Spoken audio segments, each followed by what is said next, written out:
آپ وسیلہ حضرت فاطمہ الزہرا سلام اللہ علیہ دیں گے. صلی علی محمد وعلی محمد. آپ ہی کا وسیلہ اور توسل دعاؤں کو قبول کرواتا. باقاعدہ جو کتاب لکھی گئی ہے نوربان آسمان کے نام سے، اس میں آیت اللہ سید رضا بہاؤالدینی وہ یہ فرماتے ہیں کہ ہم یہ بات جانتے ہیں کہ جس درخواست پر بھی حضرت زہرا کے دستخط ہو جائیں اس پر گویا رسول اور ائمہ کے دستخط بھی ہو گئے.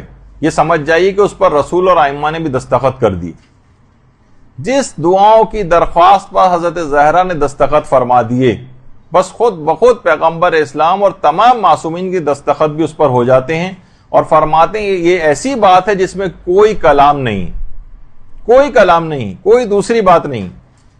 اور یہی وجہ ہے کہ ہمارے علماء خاص طور پر جو آیت اللہ وحید خراسانی ہیں باقاعدہ فرماتے ہیں کہ جو شخص بھی یہ چاہتا ہے کہ روز قیامت حضرت زہرا سلام اللہ علیہ کے والد کی شفاعت اسے حاصل ہو اور جان کنی کے وقت ان کے شوہر امیر المومنین علیہ السلام کا دیدار ہو اور صدیقہ کبریٰ سلام اللہ علیہ کی دعا شامل حال ہو، اس قبر کی تنہائی اور وحشت میں جہاں اس کے علاوہ کوئی امید نہیں ہے، تو اسے چاہیے کہ جہاں تک ممکن ہو بنت رسول کی شایان شان عزاداری کو برپا کرے، اس امید سے کہ وہ ان کے فرزندوں کے دلوں کے زخموں کے لیے مرہم ہو.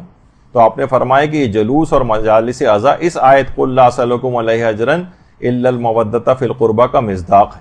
تو حضرت زہرا کا توسل، حضرت زہرا کے متعلق اتنی زیادہ تاکیدات علماء کرتے ہیں ان کے واسطے اور وسیلے سے آپ جو بھی دعا مانگیں گی وہ لازمی طور پر قبول ہو جائے گی. اور اس حد تک کہ آیت اللہ سید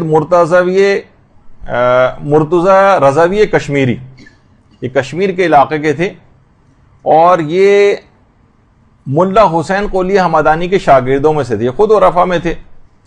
وہ فرماتے تھے کہ ایک دفعہ رمضان ہی کے دن تھے، افطار کے بعد ملا حسین قلی حمدانی جو ہے وہ مدرسے میں فجر کے قریب جو ہے اور نماز جماعت فجر کی مدرسے کے اندر ہوتی تھی، چابی گھر بھول آئے. اب لوگ سارے باہر کھڑے ہوئے ہیں، اتنا وقت بھی نہیں تھا کہ گھر واپس جاتے اور چابی لے کر آتے. تو اپنے آنے والے جو ساتھ میں افراد تھے ان کی طرف متوجہ ہوئے اور کہا کہ مشہور ہے کہ مادر موسیٰ کا نام لینے سے تالے کھل جاتے ہیں، تو کیا ایسا ممکن ہے کہ میں فخر مادر موسیٰ حضرت زہرا سلام اللہ علیہ کا نام لوں اور تالا نہ کھلے؟ کہہ رہے ہیں ابھی نام جملہ مکمل نہیں ہوا تھا کہ اسی وقت مدرسے کا تالا خود بخود آواز آئی اور جھٹکے سے تالا کھل گیا.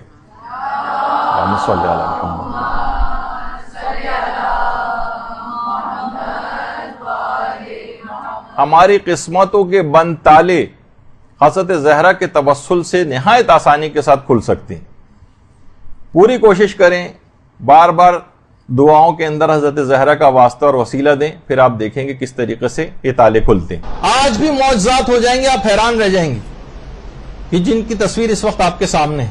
شیخ محمد علی العمری جو مدینے کے مشہور شیعہ عالم دین جو سعودی عرب میں کچھ ہی عرصے پہلے انتقال کیا ہے، جنہوں وہابیت کی آنکھوں میں آنکھیں ڈال کر پوری زندگی گزاری ہے، 100 سال کی عمر پائی ہے اور 45 سال قید و بند کی صحبتوں میں رہے. اور 8 شوال جب 22 فروری کو اور 1964 میں یوم انہدام جنت البقیع کے سلسلے میں جیل میں ڈالے گئے تھے. 10 سال پھر اس کے بعد جیل میں رہے، سارے مراجع کے وکیل تھے اور 1979 میں امام خمینی سے آ کر بھی ملے تھے. جب واپس ایران گئے تو 3 سال قید صرف اس وجہ سے کہ امام خمینی سے جا کر کیوں ملے، 3 سال اس وجہ سے قید میں رہے. 1987 میں جب ایرانی حاجیوں کو قتل عام کے سلسلے میں ایک تحریک چلائی تھی، اس میں باقاعدہ ان کو موت کی سزا سنائی گئی اور مظاہرے ہوئے جس میں بعد میں مجبور ہو کر ان کی موت کی سزا کو عمر قید کی سزا میں تبدیل کیا گیا. اس سے پہلے بھی ایک بار سزائے موت ان کو سنائی جا چکی تھی، پھانسی کی سزا. یہ خود فرماتے ہیں کہ جب مجھے پھانسی کے پھندے تک لے جایا جا رہا تھا تو ہزاروں کا جو ہے وہ مجمع تھا، حکومتی عہدیدار سب وہاں پر موجود تھے اور ہزاروں شیعہ افراد بھی موجود تھے.